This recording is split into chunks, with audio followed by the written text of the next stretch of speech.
Siemka, ja jestem Adacho i witam Was w najbardziej normikowym i najbardziej żenującym rankingu postaci z Attack on Titan, jaki będziecie w stanie zobaczyć po tej stronie internetu, bo domyślam się, że ułożenie mojego top 20 sprawi, że przynajmniej kilkadziesiąt dup pęknie, kilkadziesiąt kolejnych się zesra, a kilkadziesiąt kolejnych zacznie pisać komentarze, że ja się po prostu nie znam. I wiecie co? Zgadzam się z Wami wszystkimi. Zwłaszcza z tymi ostatnimi, którzy mówią, że się nie znam. Jestem kilka dni po obejrzeniu całego anime. Na moim kanale są już wszystkie filmy publiczne z wrażeń po pierwszym sezonie, po drugim sezonie, po trzecim sezonie, po pierwszej części czwartego sezonu i po części drugiej czwartego sezonu, który nazwałem finałem serii, więc 5 filmów z przemyśleniami. Tak się składa, że póki jeszcze moje wspomnienia są świeże, postanowiłem zrobić ranking, tylko że nie w formie tier listy postaci, bo tier S pękałby w szwach, tier D prawdopodobnie nie byłby w ogóle potrzebny, a nawet jeśli to byłby pewnie zarezerwowany dla osób, których tam w ogóle nie kojarzę albo nie znam, więc nie było raczej takich osób w całym anime, które by mnie denerwowały, więc stwierdziłem, że lepszym formatem będzie zrobienie top 20. Więc korzystam z gotowej listy, którą znalazłem w internecie, nie robię tego tradycyjnie u siebie w programie. Trochę myślałem nad tą tier listą, wybrałem postacie, które stwierdziłem, że naprawdę lubię, albo jakkolwiek przypadły mi do gustu, potem podzieliłem je na grupy, i ułożyłem je w kolejności, także dzisiaj będziemy zaczynać od końca, od miejsca 20. I powiem Wam, nie sądziłem, że ta postać się tam znajdzie, ale oczywiście największą robotę zrobił on pod sam koniec anime, podczas kiedy do tamtego momentu była to raczej postać, która za bardzo mi nie, że nie była na moim radarze, bo oczywiście byłem świadomy jego istnienia, tylko że był dla mnie postacią pełniącą rolę takiego tła. Nie mówię, że nieistotnego, jeśli chodzi o fabułę, ale tła, które nie będzie miało wielkiego znaczenia w ostatecznym rozrachunku. Nic bardziej mylnego, bo, uwaga, Falco, który znajduje się na miejscu 20, zyskał moją sympatię. Ciekawostka tycząca się Falco jest taka, że jak zaczynał się czwarty sezon i mieliśmy te sceny w tej wojnie, gdzie mieliśmy Gabi, Falco, Zosię, Zofia to była chyba, prawda? Też tam ta zmarła koleżanka. Ja myślałem sobie na początku, bo oczywiście nie wiedziałem, co się dzieje, bo w Ataku Tytanów, swoją drogą, ta nazwa chyba w ogóle polska nie ma za bardzo sensu, bo Shingeki no Kyojin, to można przetłumaczyć ten japoński tytuł jako albo Tytan atakujący, albo Atak na Tytanów. Prawda? Tak mi się wydaje, że można to przetłumaczyć. Ale gdybyśmy mieli wziąć polski tytuł, czyli Atak Tytanów, to nie powinno być w sumie Kyojin no Shingeki? Prawda? Tak mi się wydaje. Zresztą, koniec tych dygresji, wracamy na ziemię. Kiedy byliśmy w tych okopach, ja kompletnie nie wiedziałem, co się dzieje, nie wiedziałem, gdzie jesteśmy. Myślałem sobie, okej, może to jakaś retrospekcja, a ten blondyn to jest Reiner w przeszłości. No bo fryzurka podobna, no nie? Jakby z twarzy to mógłby być Reiner w młodości. To nie był Reiner w młodości, oczywiście te dwie postacie się znały. W momencie, w którym on poleciał z Gabi na wyspę Paradis, to była raczej ta postać, która trzymała Gabi w ryzach i oczywiście lubiłem go bardziej ze względu na to, że Gabi miała taki charakter, że albo się ją bardzo lubiło, albo się jej bardzo nie lubiło.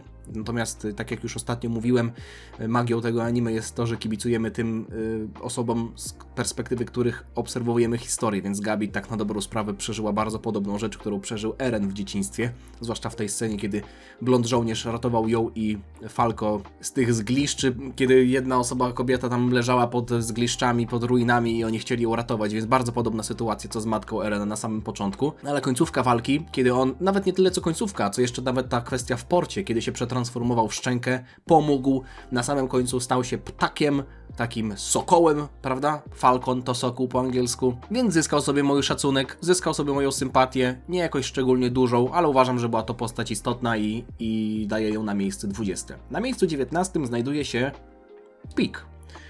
To jest też postać, która wydawało mi się, że w ogóle umrze podczas tej akcji, kiedy mieliśmy walkę w mieście, jak się to miasto nazywało, w którym mieliśmy Erena jak się pokazał i tę wojnę między Marley a naszymi. Nie pamiętam, mam na końcu języka, ale może sobie później przypomnę. Generalnie tam była sytuacja, w której Pieck została bardzo mocno zraniona i byłem prawie przekonany, że ona umrze, chociaż z drugiej strony jakby się nad tym zastanowić, gdyby jej moc miała zostać stracona, to znaczy, że jakieś dziecko musiałoby się urodzić z jej mocą.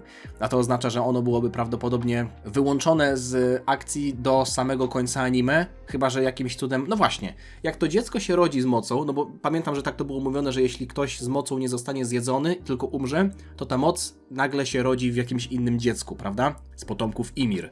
No ale w jaki sposób jesteśmy w stanie potem zlokalizować to dziecko? Ono może nawet nie wie, że jest w stanie się transformować. No ale nieważne, tak czy siak, postać, która trochę zaczęła mieszać na samym końcu. Mieliśmy oczywiście kwestię tego, że ona znalazła Erena w piwnicy, potem się okazało, że jednak nie może zabić Erena, więc przez dosłownie 5 minut wydawało się, że jest sojuszniczką Erena, ale ta końcówka walki już na grzbiecie Erena, można powiedzieć, w tej ostatecznej formie, też sprawiła, że bardzo dużo szacunku i sympatii zyskałem do jej Tytana, bo z tego, co słyszałem w ogóle, to było tak, że na początku autor stworzył tego Tytana, a potem dopiero napisał tę historię tak, że to jest kobieta, bo ten Tytan był stworzony, jakby projekt tego Tytana był stworzony w taki sposób, że to niekoniecznie wygląda jak kobieta. Ale ta scena, w której ona była wyrzucana ze swojego Tytana i z powrotem się transformowała i z powrotem, tak jak mówiłem ostatnio pod koniec właśnie moich przemyśleń, to sprawiło, że dużo sympatii zyskałem do jej formy, bo teraz było widać, na czym tak naprawdę polega ta jej wytrzymałość. I oczywiście, design postaci też jest dość zabawny, bo to jest taka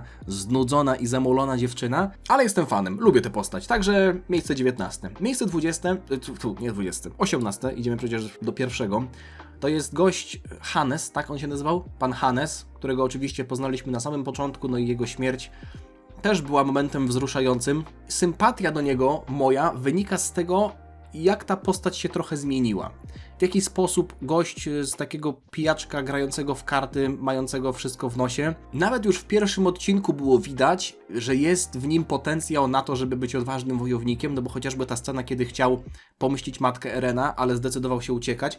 Moim zdaniem to był bardzo, bardzo dobry zabieg fabularny, bo nie był to moment, w którym pan Hannes miałby albo bohatersko zginąć, albo jakąś siłą przyjaźni z dupy nagle pokonać tego Tytana, tylko po prostu uciekł. Zrobił coś naturalnego, coś logicznego, coś odpowiedzialnego, więc w tamtym momencie było widać, że on chce, ale trochę się boi. No i ta jego końcówka życia pokazała, że ta jego część, która była wojownikiem, doszła w końcu do głosu. Zmarł brutalną śmiercią, natomiast zyskał mój szacunek, mimo tego, że tak naprawdę no, tam się w drugim sezonie go straciliśmy, ale jedna z postaci, które mimo tego, że nie miały jakoś bardzo dużo czasu antenowego, to dobrze go wykorzystały, dlatego miejsce 18. Ja tutaj w ogóle źle zrobiłem, przecież tu ma być do 15, a tu jest do 16. Prawdopodobnie ktoś zwrócił na to uwagę i myślał sobie, co on tam pierdoli, co to za głupek. Okej, 16 do 20. Także miejsce 17, być może zaskoczenie to będzie dla was, bo to była postać, która się tylko przewijała, ale była dość istotna dla dzika. Dobrze, będę mówił dzisiaj Zek, no bo pisze się Zekę, prawdopodobnie czyta się Zik, no nie? No bo po japońsku oni to czytali Jiku. J, I z przedłużeniem K i U. Jiku, no nie? Tak to czytali. Więc jak ja to słyszałem, to mówię sobie, okej, będę na niego mówił Dzik. Nie denerwujcie się na mnie, ale wracając do pana Xavera. Podobało mi się to, w jaki sposób on podchodził do swojego życia. Oczywiście ta scena ze śmiercią jego żony i dziecka, w zasadzie to nie było tak, że ktoś ich zamordował. Ona po prostu się dowiedziała, że on jednak nie jest tym czystym Marlejem, tylko nie jest Marlejem, nie? Jest podmiotem Ymir, więc odebrała sobie życie ich dziecku. No i Xaver stał się wojownikiem ze względu na swoją ciekawość. Chciał badać Tytanów i podobało mi się to, w jaki sposób on traktował dzika, pomimo tego, że był on, dzik, postacią, która w tamtym momencie historii w ogóle nie wykazywała żadnego fizycznego potencjału. Nie traktował go z wyższością. Być może nawet traktował go jako syna i to mi się w tej postaci podobało, że miał on moc, miał on stanowisko i nadal był przepełniony jakimiś wątpliwościami wobec własnej osoby, wobec swojej przeszłości, wobec sensu tego wszystkiego. Był bardzo ludzki w tym wszystkim, co robił. Było widać, biło od niego takie ciepło, więc za to od razu go polubiłem. Design też przyjemny. Okularki myślę, że tutaj... Okularki myślę, że dodają postaci pewnego, tak jak powiedziałem, ciepła, że można jej bardziej zaufać, więc w przypadku pana Xavera coś takiego poczułem. Miejsce 16, to jest tata Saszy. Na początku ta postać była dla mnie kompletnie drugoplanowa, była poza moim radarem. Nawet jak mieliśmy to backstory oczywiście Saszy, kiedy oni jeszcze żyli w lesie, potem nawet jak Sasza spotkała swojego ojca gdzieś tam przypadkiem, ale w lesie, jak już ona była w skautach. Ale bardzo podobało mi się to, w jaki sposób tata Saszy został zaprezentowany później.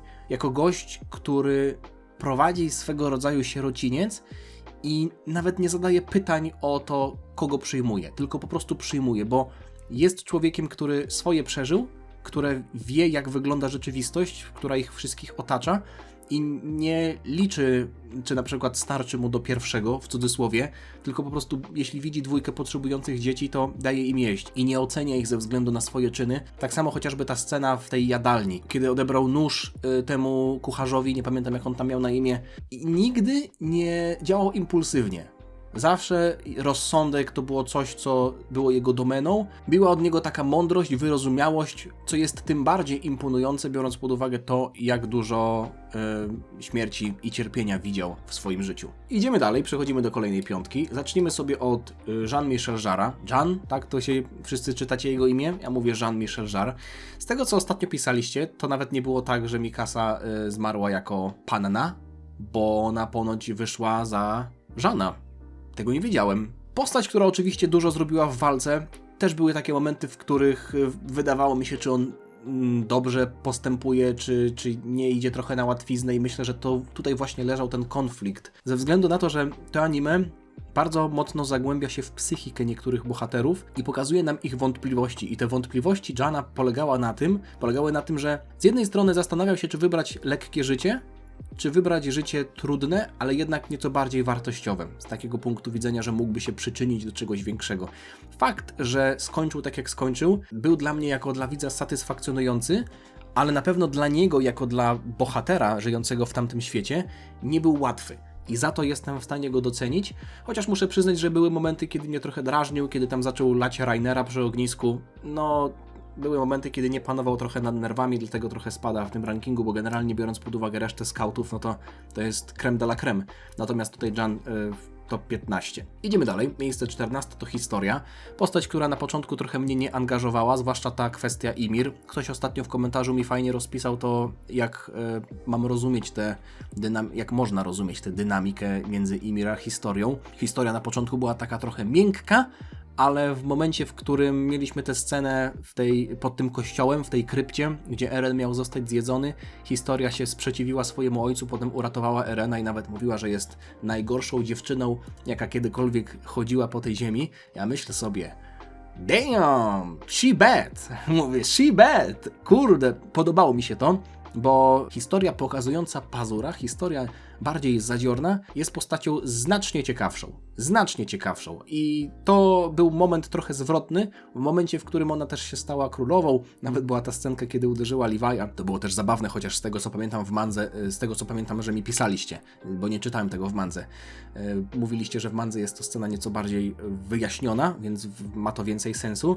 Natomiast historia od tamtego momentu, myślę, że dobrze weszła w buty, które zostały jej przygotowane i mimo tego, że nie zakładała oczywiście, że stanie się królową, to przyjęła tę funkcję z klasą i może trochę jakby zniknęła z akcji, zwłaszcza po tym momencie, kiedy mieli pokonać Roda, tego wielkiego pełznącego Roda, który szedł w stronę miasta, no to wtedy historia już stała się po prostu bardziej politykiem, aniżeli jakimkolwiek wojownikiem, ale polubiłem ją po prostu. Ten moment historii, kiedy trochę bardziej się zagłębiliśmy w jej przeszłość, zwłaszcza właśnie to w krypcie, gdzie uratowała Erena, kupiła mnie. Także miejsce 14.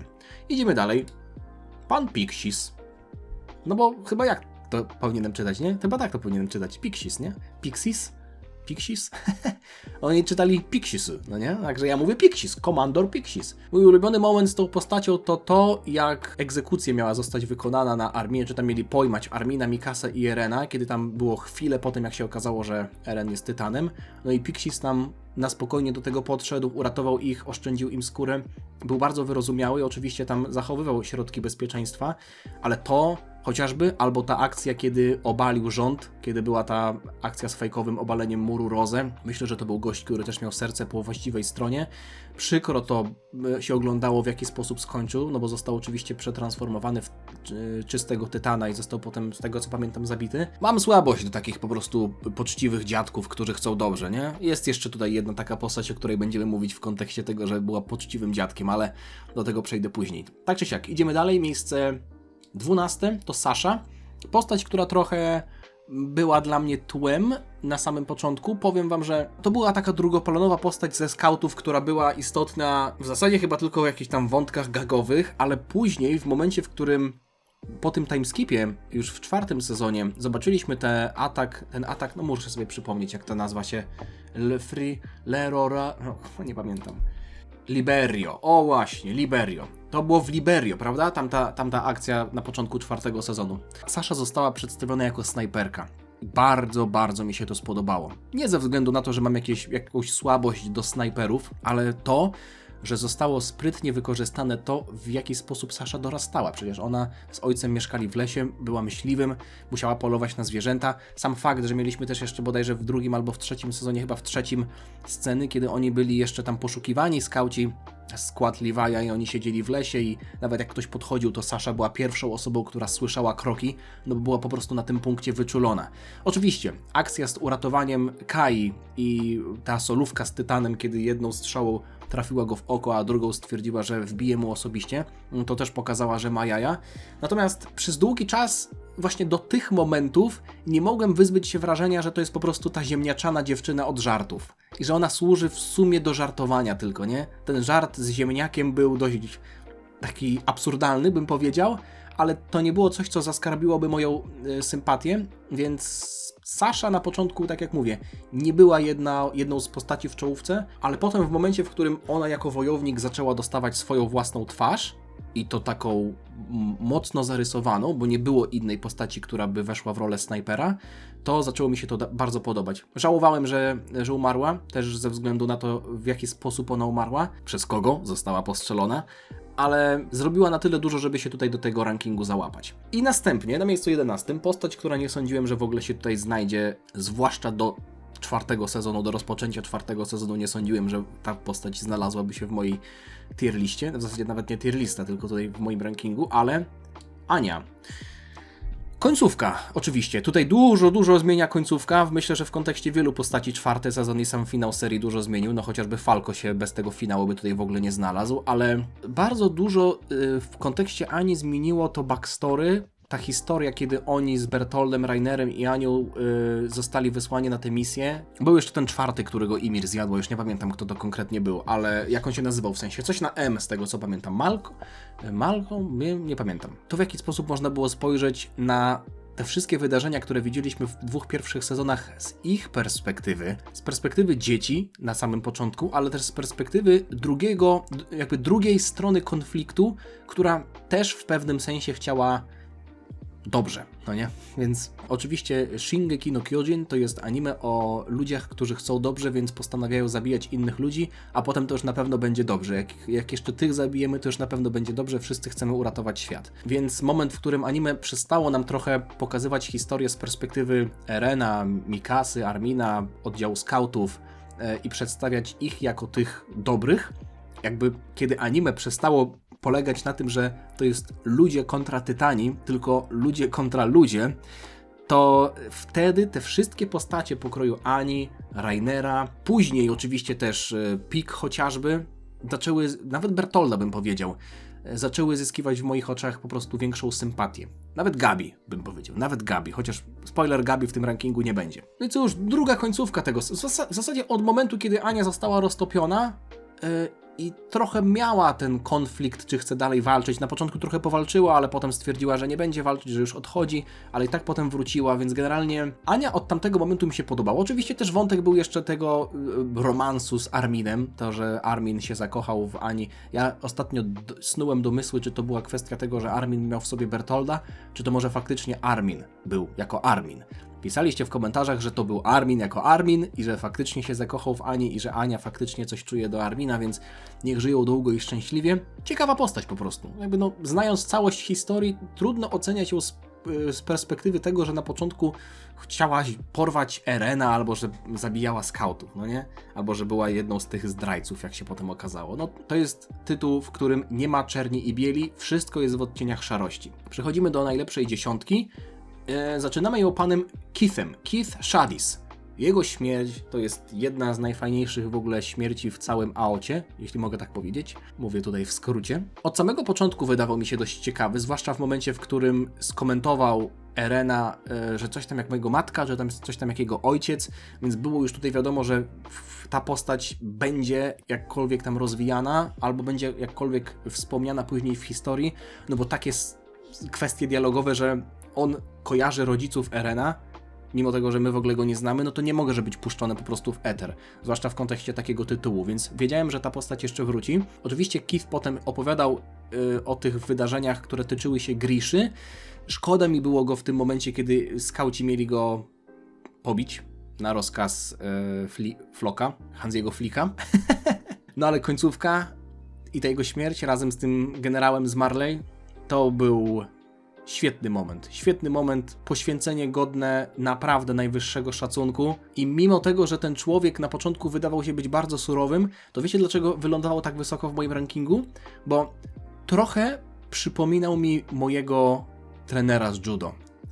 Bardzo surowy, dużo osób go nie lubiło przez to, jaki był, ale w momencie, w którym ja miałem pierwsze myśli o tym, żeby się wypisać z judo, za tęchłe czasy, to jeden z moich starszych kolegów, starszy ode mnie o tam jakieś 5 lat, ale powiedział, żebym się zastanowił, bo takiego trenera to jak ze świecą szukać. Że to jest po prostu jeden z najlepszych trenerów w Polsce i to, że jest on surowy, to jest tylko z korzyścią dla zawodników. I trochę mi właśnie pan Keith Shadis go przypominał. Oczywiście nie mówię o jakichś tam konkretnych zachowaniach, tylko o takiej atmosferze, która wokół niego była wytworzona. Być może to ja ją sobie wytworzyłem w głowie, bo po prostu był to gość, który od początku wydawał się surowy, ale nadal miał serce po właściwej stronie i chciał dla tych dzieciaków dobrze.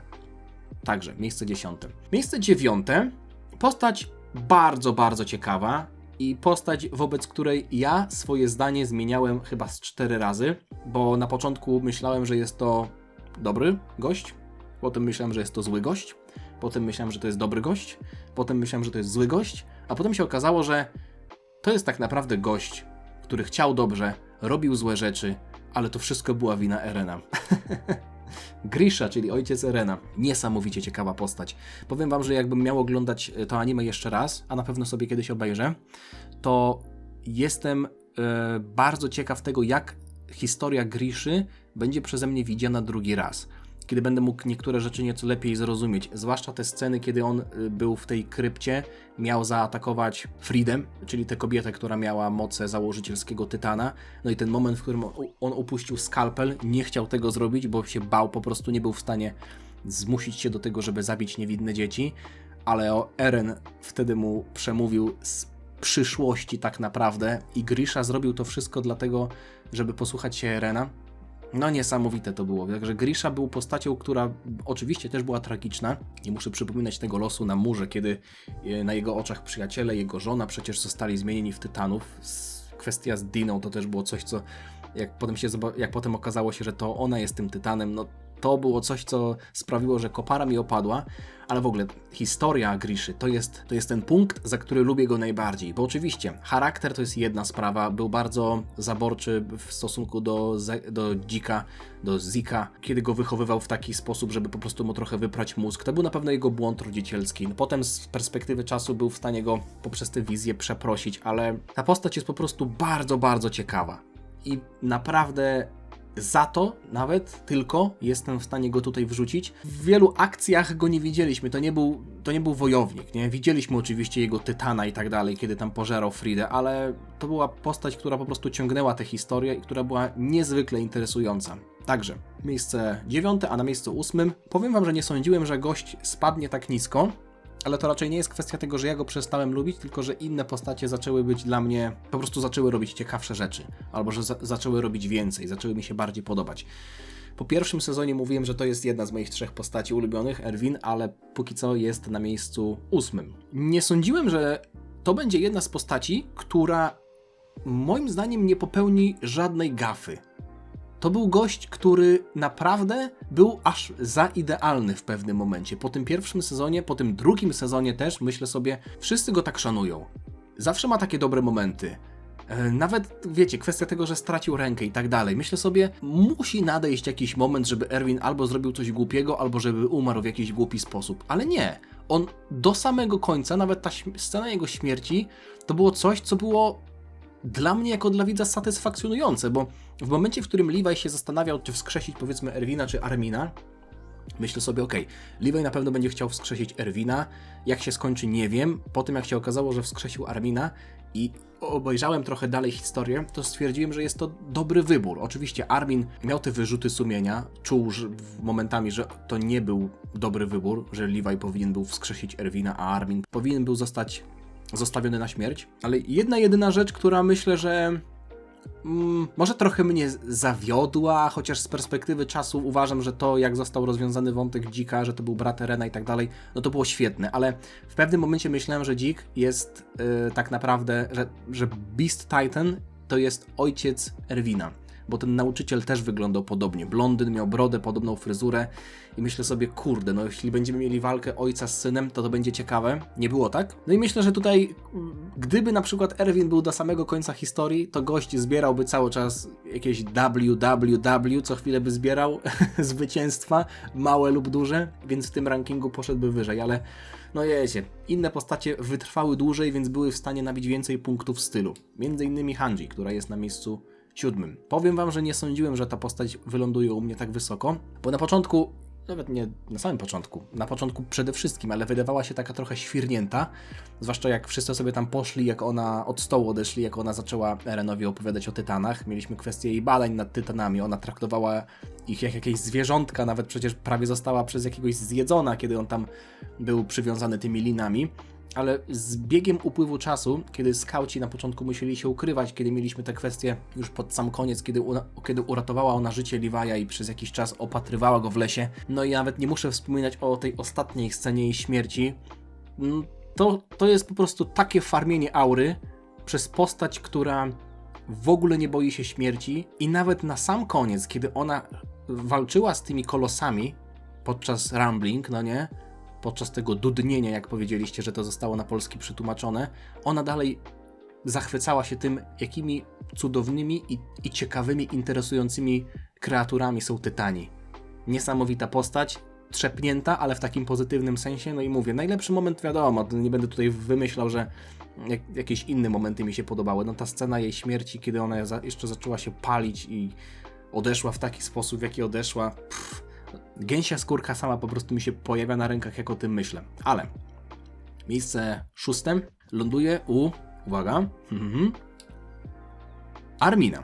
Armin na samym początku, i to jest oczywiście kwestia rozwoju postaci, nie oceniałem danej postaci jakby finalnie, nie kończąc całego anime, ale Armin przez długi czas, albo przez jakiś czas, nie że długi, na samym początku wydawał się być trochę bezużyteczny.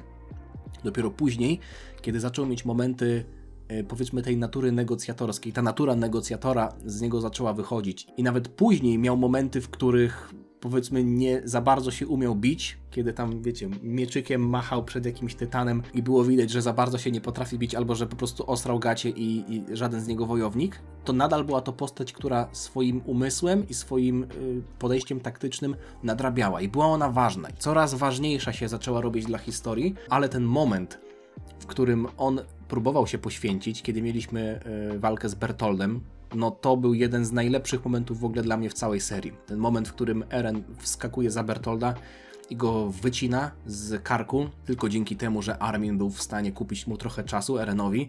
Niesamowity to był moment. W tamtej scenie Armin zyskał mój dozgonny szacunek. Już nie powiedziałem, czegokolwiek by on nie zrobił, nie będę na niego mówił, że jest jakimś uselessem czy płaczkiem. Armin po prostu był bardzo wrażliwy. I nawet kwestia tego, że jego kolos nie ma uszu, bo jak pisaliście, nie chciał on słyszeć krzyków tych ludzi, których zabija w formie kolosa, to też sprawiało, że ta postać była kreowana na coraz bardziej tragiczną, bo Armin nigdy nie chciał zabijać i był zmuszony tak naprawdę do tego, żeby zabijać. Bardzo podobała mi się ta scena na początku bodajże 3. sezonu, kiedy mieliśmy akcję z Kenim, kiedy mieliśmy tę, wiecie, walkę ludzi z ludźmi w mieście i Armin tam był zmuszony do tego, żeby zabić jedną osobę, która była o krok od tego, żeby zastrzelić bodajże Jana. I oni tam już na spokojnie, jak siedzieli w tym budynku, to ze sobą rozmawiali i była scena, w której właśnie Armin nie był w stanie przełknąć tego, że zabił pierwszego człowieka. I Levi tylko powiedział, żeby on po prostu się pogodził z tym, pogodził się i zaakceptował nową wersję samego siebie. Pisaliście też w komentarzach, że Armin jest narratorem tego anime. Nie do końca to wychwyciłem.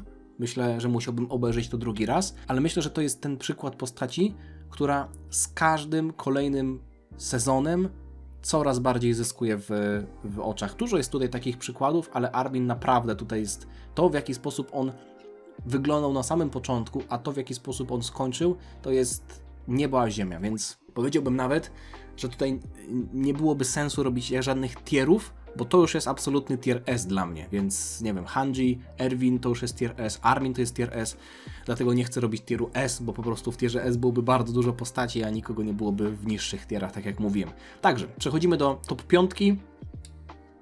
Dzik na miejscu 5. Nie sądziłem, że tak będzie, zwłaszcza w momencie, w którym Dzik się pojawił, no bo oczywiście ja, Małpa, znaczy nie nawiązuję tutaj do jego formy, ale ja, Małpa, klaskałem w dłonie, jak dobrzy wygrywali, a źli przegrywali, no i oczywiście Beast Titan był tym złym. No, tak jak mówię, odcienie szarości, prawda? Historia Dzika mi się bardzo podobała, jego relacja z Erenem, powiedziałbym nawet, że jego plan mi się podobał.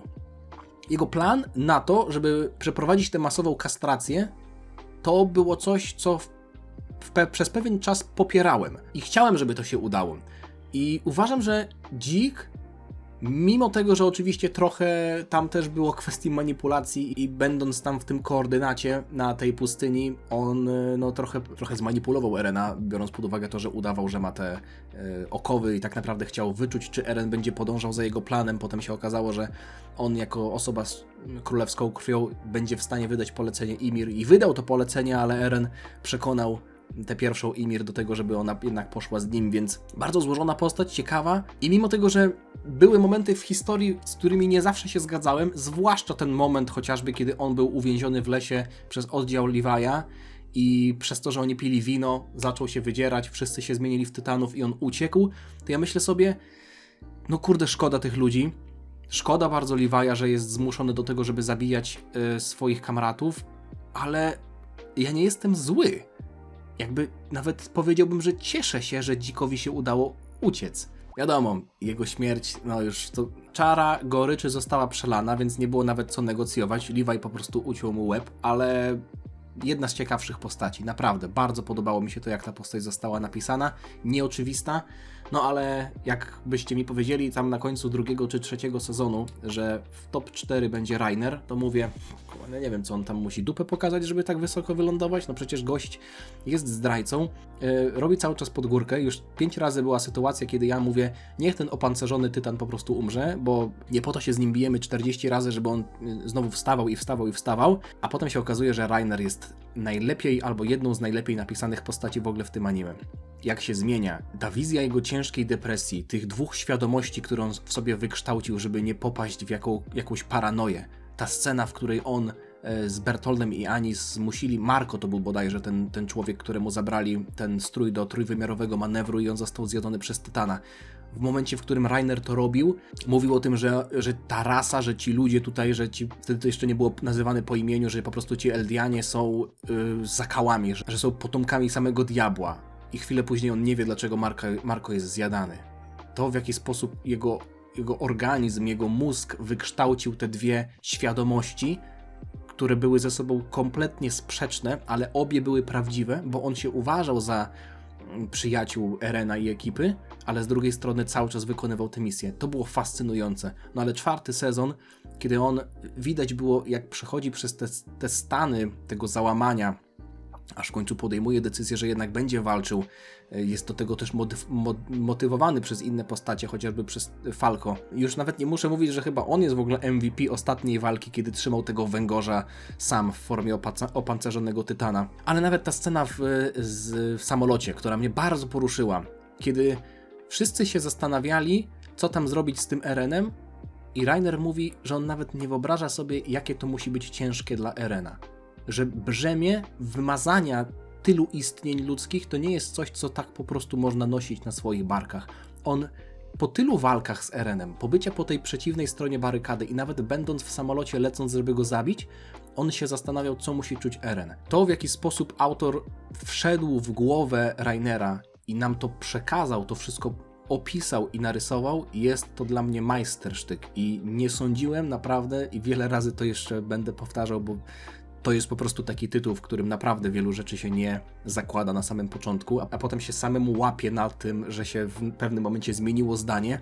Nie zakładałem, że Reiner będzie tak wysoko, bo w momencie, w którym on i Bertolt się ujawnili, no to mówię, dobra, no to trzeba gości po prostu sklepać i tyle. A potem dostajemy drugą perspektywę.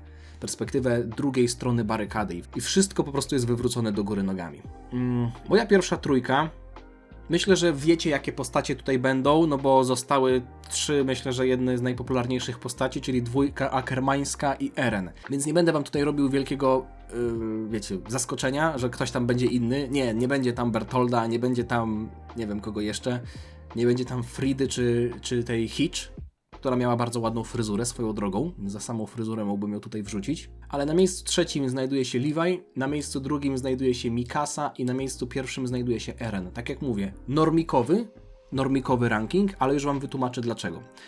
Oczywiście, nie muszę wspominać o zajebistych momentach Ackermanów, to jak oni byli świetni w walce i to jak po prostu farmili aurę za każdym razem, kiedy przywdziewali strój do trójwymiarowego manewru i brali ostrza w dłonie. Levi na początku wydawał się być trochę nudziarskim, skrytym w sobie gościem, ale nic bardziej mylnego. Tak jak już kiedyś tłumaczyłem w jednym odcinku jakiś czas temu, właśnie to była postać, która trochę była zmuszona do tego, żeby zachować nerwy na wodzy, bo był swego rodzaju przykładem dla innych i nawet mieliśmy jego emocjonalne momenty, zwłaszcza po scenie z Hanji, czy na samym końcu, kiedy widział wizję wszystkich swoich poległych kamratów i wiecie, Shinzo wo Sasageyo zrobił. Nie oglądałem jeszcze tego specjala, tych odcinków opowiadających o jego przeszłości, więc być może powinienem to najpierw obejrzeć, a potem dopiero układać tier listę. Najwyżej dam wam drobną erratę za jakiś czas, ale no kurde, jak tego gościa nie lubić? No, na początku oczywiście robił rzeczy, które mogły się nie podobać z perspektywy człowieka, który kibicował Erenowi, zwłaszcza na tym procesie, ale te wszystkie zachowania potem zostały wyjaśnione i Levi był postacią, która naprawdę bardzo dbała o ludzi, których miał pod sobą. Bardzo dbał. Pierwsza taka scena, która mi zapadła w pamięć, to kiedy oni w drugim sezonie, kiedy oni wracali na tych wozach i musieli wyrzucać ciała poległych przyjaciół, żeby odwrócić uwagę Tytanów. I tam były wyrzucone ciała jego przyjaciół z oddziału. I wtedy jedno spojrzenie Levi'a to było coś, co mi uświadomiło, jakim on jest człowiekiem. I potem tylko to zostało coraz bardziej uwypuklane w kolejnych scenach, przy kolejnych śmierciach. Mikasa, myślę, że dużo osób może jej zarzucać to, że ona od pewnego momentu jest taką nadopiekuńczą trajkotką, która tylko Eren. Ja ani razu jej tak nie widziałem. Ani razu nie postrzegałem jej w ten sposób. I może to była kwestia tego, że przez jakiś czas wierzyłem w to, że jest to jej natura ackermańska, no ale potem okazało się, że Eren to trochę zmyślił, bo Ackermani nie mają czegoś takiego, że wybierają hosta. To po prostu była kwestia tego, że Mikasa go kochała. Ale moim zdaniem to jest najbardziej... No, czy Eren jest bardziej tragiczną postacią? Mikasa to na pewno jedna z najbardziej tragicznych postaci. Jeśli mi mówicie, że ona potem poślubiła Jana, to może nie jest to najbardziej tragiczna postać, ale też zszokowało mnie to, jak przeczytałem w komentarzach, że gdyby wtedy w 4. sezonie na górce Mikasa powiedziała, że nie powiedziała do Erena, że jest jego rodziną, tylko że na przykład go kocha, to ta wizja z przyszłości, tego domku w górach, to by się zrealizowało. Że Eren by wtedy pierdolnął wszystko i wyjechał w Bieszczady z Mikasą. Więc w gruncie rzeczy to Mikasa odrzuciła Erena, ale myślę, że to było swego rodzaju nieporozumienie.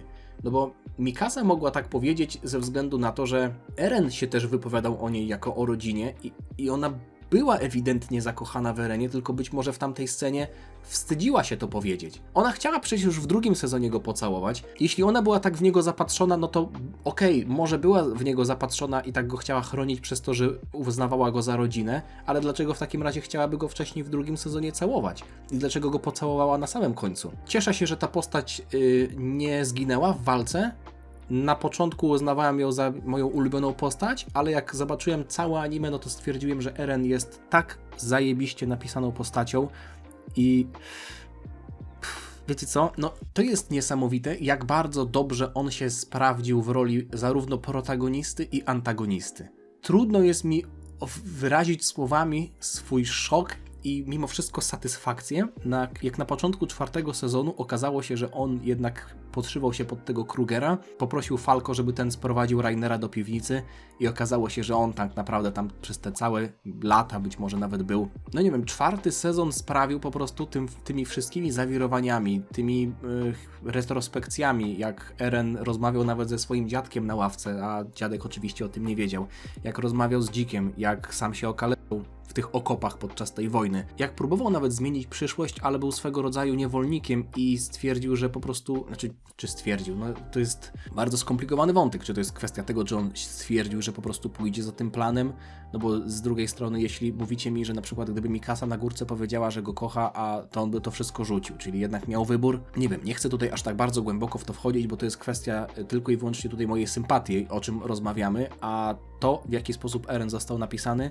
naprawdę uważam, że jest genialne. On miał wszystko. Tak naprawdę ta postać w żadnym momencie historii mnie nie irytowała. W żadnym momencie. To jest naprawdę niesamowite, że nawet jak była ta kwestia w krypcie, kiedy historia go ratowała i Eren był płaczkiem, którego musieli po prostu nosić na rękach, bo on nie był w stanie nawet stać na nogach, bo już był tak zrezygnowany. Fabuła była napisana w taki sposób, że ja jako widz byłem w stanie zrozumieć to, dlaczego on się tak zachowuje. I nie oceniałem go ze względu na to.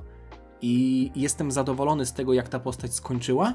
Uważam, że jest to sprawiedliwe i to jest też coś, co wpływa na moją sympatię.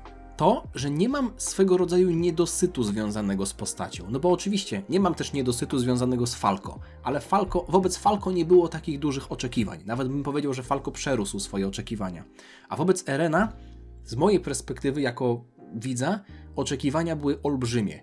I on im w moim odczuciu sprostał. Po prostu jak patrzę na ten zestaw postaci i myślę sobie, kogo lubię najbardziej, kto mi jest dla mnie najbardziej ciekawy, to ja mógłbym, wiecie, wrzucić Mikasę na pierwsze miejsce, czyli Levi'a, czy nawet Rainera, ale nie chcę tutaj was okłamywać, ani siebie samego. Po prostu Eren był dla mnie postacią najbardziej ekscytującą. Taką, która sprawiała, że jak go oglądałem, ja wiem, że historia od pewnego momentu się bardzo kręciła wokół niego, ale kurde, on zapracował na ten hype. On nie dostał go za darmo. On na niego zapracował. Także tyle, jeśli chodzi o dzisiejszy odcinek. Mam nadzieję, że wam się podobało. Czekam na waszą topkę. Możecie napisać w komentarzu na przykład wasze top 5 ulubionych postaci, albo jak chcecie się rozpisać, to możecie na przykład dać 3 i rozpisać dlaczego. Albo w ogóle możecie napisać, kto jest waszą ulubioną postacią i dlaczego. I możecie też albo możecie ocenić moją tier listę. No, może za jakiś czas się ona zmieni, jak drugi raz na przykład obejrzę anime, ale po paru dniach, po pierwszym seansie, tak to wygląda. Jestem normikiem. Główna postać jest moją ulubioną. Nie sądziłem, że tak to będzie wyglądać, ale tak to wygląda. Tyle. Dzięki za oglądanie. Zostawcie lajka, zostawcie suba i widzimy się niebawem. Dziana!